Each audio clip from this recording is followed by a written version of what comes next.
saudara-saudara pendengar yang kami kasihi dimanapun Anda berada. Anda kembali bersama kami pada acara Telaga, Tegur Sapa Gembala Keluarga. Saya Gunawan Santosa dari Lembaga Bina Keluarga Kristen bersama Ibu Esther Cahya, Sarjana Psikologi, dan juga Bapak Pendeta Dr. Paul Gunadi. Beliau berdua adalah pakar konseling keluarga dan juga dosen di Seminari Alkitab Asia Tenggara Malang, akan menemani Anda dalam sebuah perbincangan selama kurang lebih 30 menit yang pasti sangat menarik dan bermanfaat. Dan perbincangan kami kali ini kami beri judul Menghadapi Bencana. Dari studio kami mengucapkan selamat mengikuti. Bapak, kehidupan ini sekalipun kita sudah coba atur sedemikian baik, antisipasi dan sebagainya, tapi yang namanya bencana itu kan bisa tiba-tiba saja melanda kehidupan ini, Pak Paul. Nah, itu yang umum, reaksi apa saja yang bisa muncul gitu, Pak Paul? Waktu kita menghadapi bencana, tidak bisa tidak, Pak Gunawan, kita akan mengeluarkan beberapa reaksi. Nah, ada seorang yang bernama Elizabeth Kubler-Ross yang mencoba menjabarkan reaksi-reaksi kita terhadap krisis yang datang dengan tiba-tiba. Memang yang memunculkan diskusi kita pada saat ini adalah yang telah terjadi di kota New York dan di kota Washington, di mana ada sekitar 5.000 orang baru saja kehilangan nyawanya akibat tabrakan atau usaha yang dilakukan oleh para teroris untuk menghancurkan kedua gedung World Trade Center dan juga Departemen Pertahanan Amerika. Kita tahu akan ada lebih dari 5.000 orang yang sedang meratapi karena mereka kehilangan orang-orang yang mereka kasihi. Kalau ada 5.000 orang yang meninggal, berarti ya ada sekian banyak lagi orang yang sedang menangis kehilangan orang-orang itu. Nah, ini adalah bencana. Tadi Pak Gunawan sudah memulai dengan mengatakan bahwa hidup ini tidak selalu bisa kita kuasai. Ada hal-hal yang bisa kita kuasai, ada hal-hal yang sangat di luar kuasa kita. Nah, bencana adalah salah satunya. Reaksi pertama yang kita biasanya keluarkan adalah kita sangat-sangat shock, terkejut waktu mendengar berita yang menghantam diri kita atau keluarga kita. Bencana di sini tidak harus berbentuk bencana seperti serangan teroris itu ataupun bencana alam. Namun ini bisa juga berupa kabar bahwa kita telah menderita penyakit yang terminal, misalnya penyakit kanker atau apa. Nah, pada saat pertama kali kita mendengar berita itu, kita biasanya berkata, apa iya? Nggak mungkin ini menimpa saya. Pasti ada kekeliruan. Jadi saya bisa bayangkan, misalnya kita mendengar kabar bahwa pesawat telah jatuh. Dan mungkin ada salah seorang saudara kita yang ada di pesawat itu. Reaksi yang alamiah adalah, rasanya bukan kok. Dia mungkin naik pesawat yang lain. Atau, nama itu kan bisa sama, orangnya belum tentu sama. Jadi sekali lagi, reaksi kita adalah reaksi tidak percaya. Nah, waktu kita bereaksi tidak percaya, sesungguhnya kita ini sedang dalam proses mencoba menyangkal bahwa itulah yang telah terjadi. Nah, sebelum kita buru-buru berkata bahwa penyangkalan adalah sesuatu yang tidak sehat, saya harus berkata bahwa ada kalanya itulah yang dibutuhkan oleh seseorang. Sebelum dia sampai ke tahap menerima dan sebagainya, dia perlu masuk dulu dan berdiam di dalam proses penyangkalan itu, yaitu menyangkal bahwa bencana telah menimpanya. Kenapa saya katakan ada kalanya memang diperlukan untuk orang itu berdiam dalam proses penyangkalan? Sebab pada proses penyangkalan itulah seseorang sebetulnya sedang mengumpulkan kekuatan untuk menghadapi kenyataan yang luar biasa pahitnya itu. Ya, tetapi kadang-kadang kan itu betul-betul terjadi di depan matanya, Pak. Jadi misalnya seorang ibu yang menyaksikan anaknya menyeberang dan kemudian tertabrak misalnya. Atau beberapa waktu yang lalu kita melihat orang tengah melihat Challenger pesawat ulang-alik itu langsung meledak di depan matanya. Nah, pada kasus-kasus seperti itu, apakah orang yang melihat itu masih sempat menyangkal lagi, Bapak? Saya kira masih tetap secara mental kita tetap masih bisa berkata, ini adalah impian, atau rasanya ini nggak mungkin terjadi. Beberapa waktu yang lalu, memang sudah cukup lama, kita pernah mewawancarai 2 orang ibu yang kehilangan suami mereka secara mendadak. Dan saya masih ingat salah seorang ibu itu berkata, bahkan setelah suaminya meninggal dunia dan dia yang memeluk suami itu waktu meninggal dunia. Dia yang ikut membawa suami itu ke kamar jenazah dan sebagainya. Bahkan pada saat itu pun dia masih tidak mempercayai bahwa suaminya itu telah sungguh-sungguh meninggal. Jadi memang ini suatu proses mental yang bertahap. Pada tahap pertama memang seseorang berkata, ya saya tahu dia sudah meninggal. Namun rasa saya tahu itu rupanya belum sungguh-sungguh mengendap. Jadi belum sungguh-sungguh turun ke dalam sanubarinya. Dan memerlukan waktu ya untuk benar-benar pengakuan bahwa iya dia sudah meninggal itu baru bisa dirasakan. Kan kadang-kadang juga ada orang yang masih mengharapkan terjadinya mujizat begitu, Pak Paul ya. Enggak lah, pasti ini akan sembuh lagi, pasti dia akan selamat begitu. Apakah ini juga bagian dari tahap pertama? Saya kira demikian, Bu Esther. Jadi pada saat itu orang masih berpikir, kalaupun benar-benar terjadi, pasti akan ada jalan keluarnya. Tuhan nggak akan membiarkan kita melewati ini. Begitu.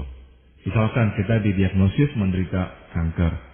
Kita masih bisa berkata, ini kok sementara aja, nanti Tuhan akan bisa menyembuhkan. Ya, itu salah satu reaksi. Cuman yang lebih umum adalah kita mengatakan, mungkin ada kekeliruan. Seringkali itu yang kita katakan. Dokter kan bisa salah. Alat-alat medis itu bisa keliru. Belum tentu kok. Ya, sama juga dengan berita bahwa seseorang telah meninggal dunia dalam perjalanan atau apa. Nggak mungkin itu kita punya saudara atau siapa, itu orang lain. Jadi memang rupanya tahap nggak percaya itu mesti muncul. Jarang ada orang yang langsung bisa mengakuinya apa adanya. Jadi meskipun secara kognitif, intelektual berkata iya itu telah terjadi, namun pengakuan tersebut belum sungguh-sungguh mengendap turun. Ya, katakan tahapan itu sudah dilewati, Pak Paul. Jadi dia kan akhirnya mau nggak mau harus menerima kenyataan itu. Nah, apa reaksinya? Biasanya adalah kemarahan, Pak Gunawan. Nah, pada saat kita merekam, kita sekarang sedang menantikan reaksi negara Amerika Serikat terhadap orang yang ditunjuk bertanggung jawab atas usaha teroris itu. Nah, kita tahu bahwa negara atau orang-orang di sana sedang dalam keadaan marah, ingin berbuat sesuatu. Jadi, reaksi marah adalah reaksi yang juga seringkali dimunculkan pada waktu kita menyadari bencana telah benar-benar menimpa kita. Kita pertama-tama ingin menunjuk ya siapa yang bertanggung jawab atas bencana itu. Nah, kalau bencana alam sudah tentu ya kita nggak bisa nunjuk siapa-siapa selain Tuhan. Kita berkata, Tuhan, kok engkau begitu jahat? Kenapa engkau membiarkan ini terjadi? Engkau bisa mencegahnya, kenapa engkau tidak mencegahnya? Kenapa engkau menguji aku begitu beratnya? Kesimpulannya adalah kok engkau begitu kejam sehingga engkau menguji aku dengan begitu beratnya.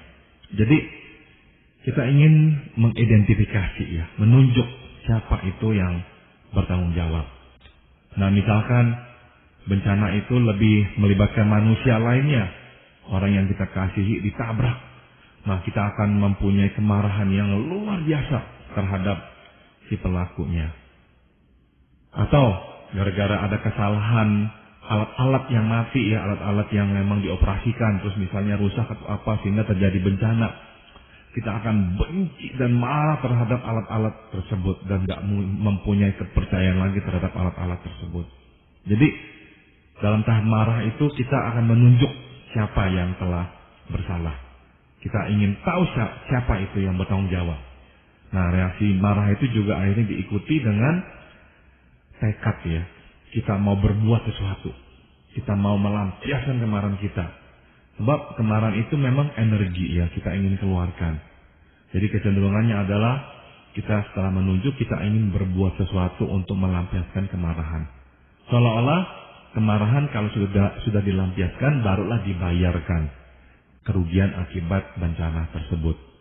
Apakah kemarahan itu bisa ditujukan pada dirinya sendiri, Pak? Poin yang bagus sekali Pak Gunawan. Jadi ada kalanya sewaktu kita nggak bisa menunjuk orang-orang atau Tuhan atau siapapun yang telah bersalah, dan kita hanya bisa menunjuk kepada diri sendiri, kita akan sampai mati menyalahkan diri sendiri. Nah, ini biasanya terjadi pada orang-orang yang kehilangan orang yang dikasihi. Terus waktu terjadi peristiwa itu memang ada unsur pengabaian atau kelalaian dari pihaknya sendiri. Ya, misalnya seorang yang tanpa sengaja menabrak anaknya sendiri, misalnya begitu. Atau seseorang yang tanpa sengaja membiarkan anaknya itu di belakang motornya, nggak begitu kuat memeluknya, sehingga waktu nikung agak miring, anak itu terpleset jatuh, terlempar dari motor dan meninggal dunia atau apa. Nah, itu kita nggak disalahkan siapa-siapa, kita hanya bisa salahkan diri sendiri. Nah, bisa jadi sampai bertahun-tahun kemudian kita menyalahkan diri dan marah dan benci dengan diri kita. Begitu. Dan hal itu tampaknya juga sifatnya konflik gitu Pak Paul ya. Dalam arti ada orang yang pinginnya marah, tetapi juga ketika dia sudah marah dia itu seperti pertentangan antara apa yang dia rasakan dengan apa yang dia pikirkan ya.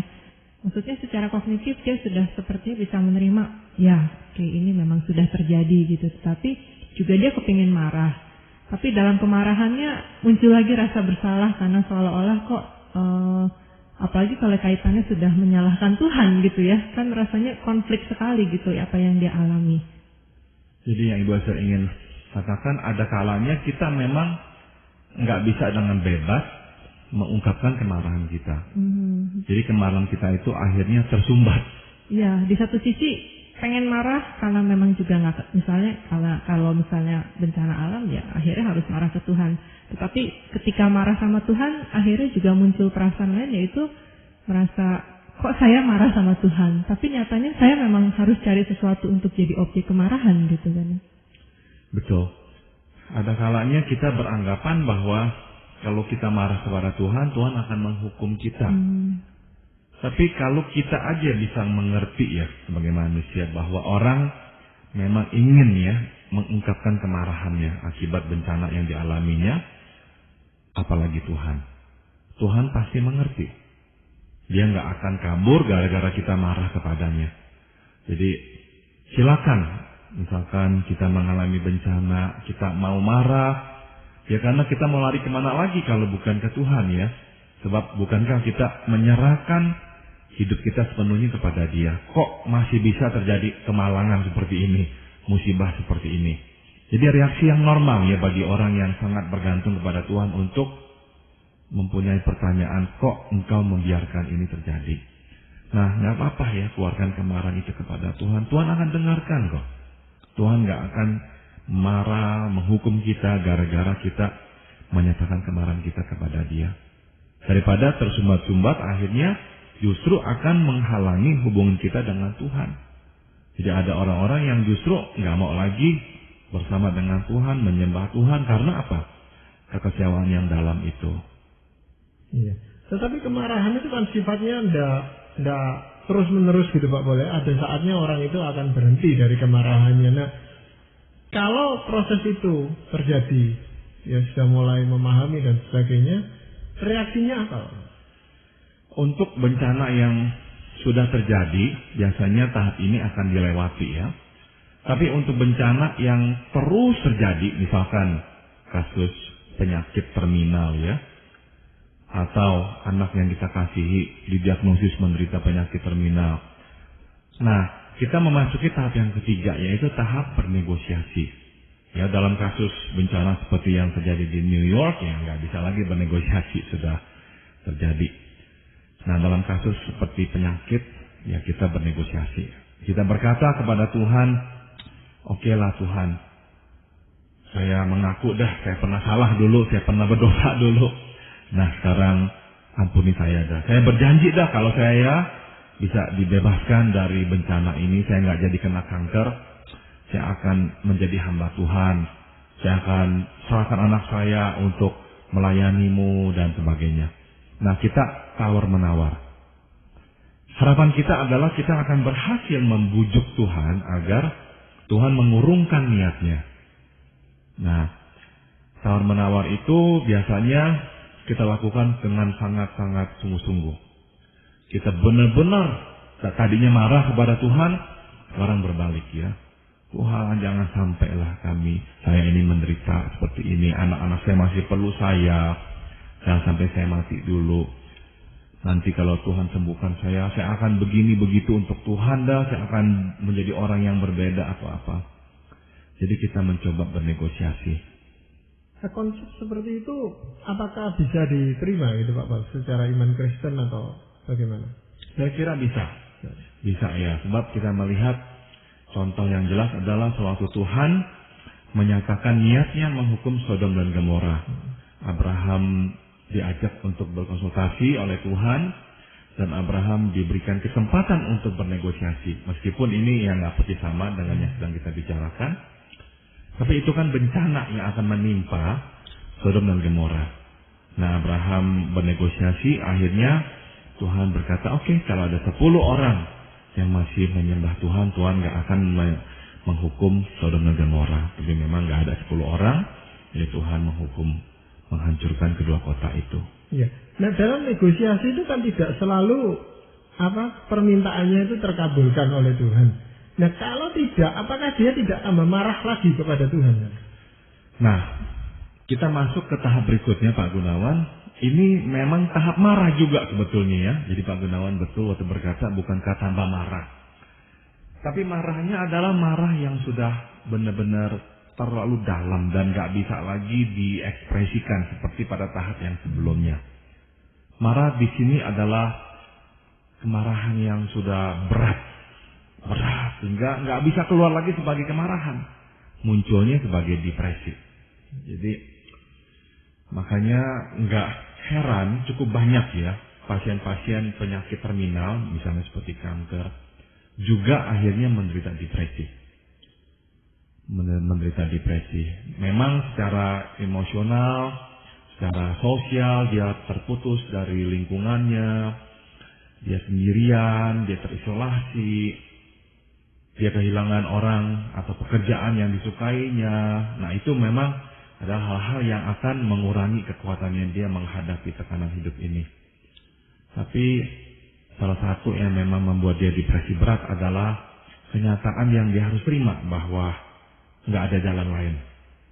Tawar-menawar nggak berhasil, saya tetap menderita penyakit yang sama, bencana benar-benar telah datang dan saya nggak bisa lagi mengelak.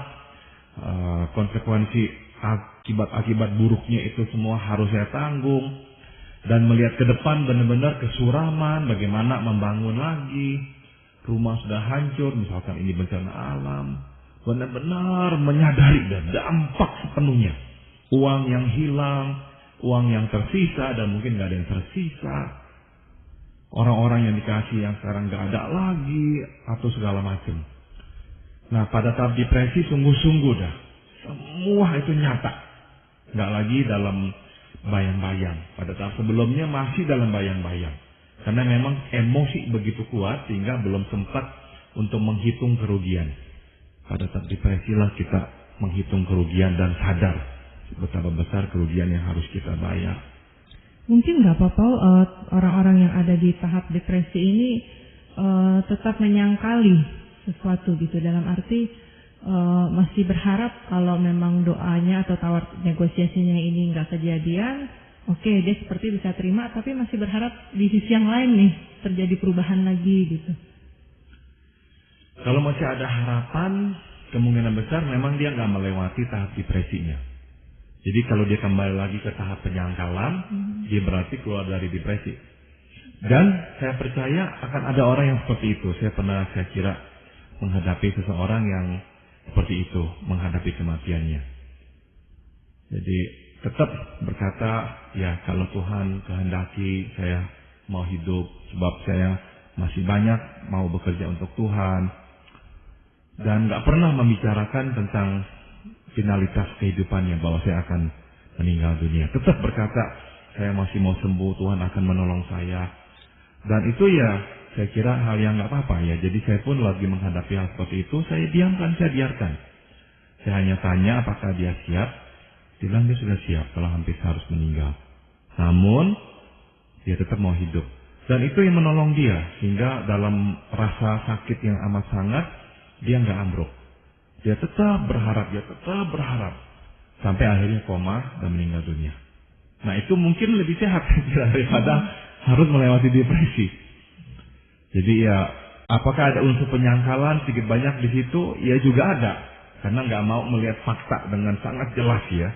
Tapi siapa yang kuat melihat fakta? Kadang-kadang memang kita nggak kuat. Dan ya nggak apa-apalah. Kembali lagi ke tahap pertama penyangkalan sampai akhirnya kita meninggal dunia. Tapi ini jadi memang apa nih batasannya dengan iman tipis sekali ya? Gimana nih Pak? Ya kita bisa berkata di sini, apakah ada unsur iman bahwa Tuhan akan menolong? Ada. Adakah unsur melarikan diri? Ini juga ada. Tapi saya kira Tuhan kita maha besar ya. Tuhan akan menerima lah kedua-duanya. Dan Tuhan gak akan persoalkan nanti di sorga, iman kamu itu tercampur dengan iman lari. Tuhan gak akan persoalkan, saya kira. Ya, Tuhan akan berkata, datanglah kepadaku, hai kamu yang letih dan berbeban berat. Sebab Tuhan pun kan dikatakan di kitab Mazmur, dia adalah gunung batuku, dia adalah menara keselamatanku, aku berlari berlindung ya di dalam Tuhan. Jadi ya Tuhan adalah tempat pelarian kita pula. Jadi nggak apa-apa dah. Ya. Tapi apakah maksudnya tipe kepribadian tertentu bisa punya pengaruh nih ke tahap-tahap ini Pak Paul? Orang-orang yang bagaimana akan masuk ke depresi, yang bagaimana yang biasanya bisa tetap bertahan di posisi yang pertama yang Pak Paul katakan tadi? Saya kira yang lebih berpengaruh meskipun ya ada pengaruh tipe kepribadian, tapi saya kira yang lebih penting adalah kematangan kepribadian seseorang. Semakin matang seseorang, semakin dia akan melewati ini dengan cepat sampai kita masuk ke tahap terakhir nanti ya. Tapi semakin kurang matang, dia akan lebih mudah terombang-ambingkan. Begitu. Di tipe apapun saya kira bisa terpukul dengan sangat berat. Tipe apapun. Meskipun pengekspresiannya mungkin berbeda. Contoh misalnya orang yang flekmatik, kemungkinan nggak akan terlalu mengekspresikan dirinya. Namun dia mungkin mempunyai pergumulan batinnya yang luar biasa. Tapi dia nggak keluarkan saja, gitu. Iya. Nah, Bapak, kalau seandainya tahap depresi itu sudah dia lalui, jadi dia mulai sadar, mulai memahami, nah, apa yang terjadi pada diri orang itu? Nah, tahap terakhir adalah tahap kita ini mengumpulkan kembali hidup kita. Kita mengintegrasikan kembali yang telah terjadi ya. Baik kerugian ataupun yang tersisa.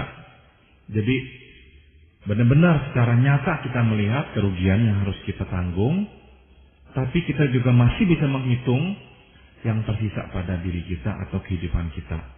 Nah akhirnya kita satukan kembali kepingan-kepingan hidup itu dan memulai kembali hidup yang baru.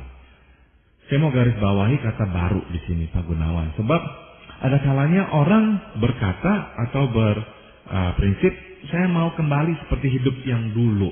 Dan nggak bisa. Yang dulu itu sudah tidak akan ada. Misalkan kehilangan orang yang kita kasihi, kehilangan rumah, yang dulu nggak akan ada. Jadi kita memang harus membangun sesuatu yang baru. Tanpa orang itu atau tempat atau benda yang kita sayangi itu. Berarti memang harus memulai yang baru. Jadi di sini sangat diperlukan sebetulnya peranan orang-orang di sekitar kita yang bisa memberikan dukungan, kekuatan, sehingga kita bisa bangun kembali. Sebab kalau nggak ada dukungan, kekuatan atau alternatif, kita akan terus-menerus terpuruk ya. Iya, tetapi dukungan itu memberikan dukungan itu memang juga tidak gampang. Bahwa kadang-kadang yang saya alami itu kita cuma memberikan harapan-harapan yang palsu gitu loh, sehingga membuat dia makin terpuruk. Betul. Jadi yang kita harus waspadai adalah memberikan janji atau harapan palsu ya, nggak akan terjadi. Yang lebih penting pada saat ini adalah tindakan nyata. Tindakan nyata.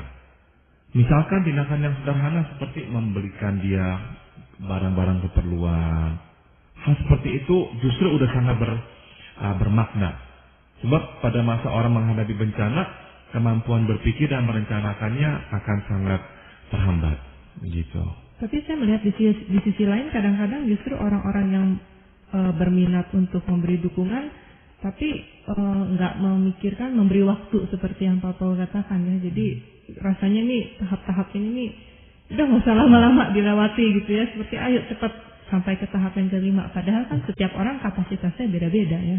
Tepat sekali. Kapasitasnya berbeda dan berapa bermaknanya yang hilang itu dalam diri orang juga nggak sama. Betul. Ya, artinya kita tidak bisa paksakan seseorang untuk cepat-cepat ke tahap integrasi gitu Pak. Enggak, betul. Tapi integrasi memang harus muncul secara alamiah. Enggak bisa dikarbit gitu. Iya.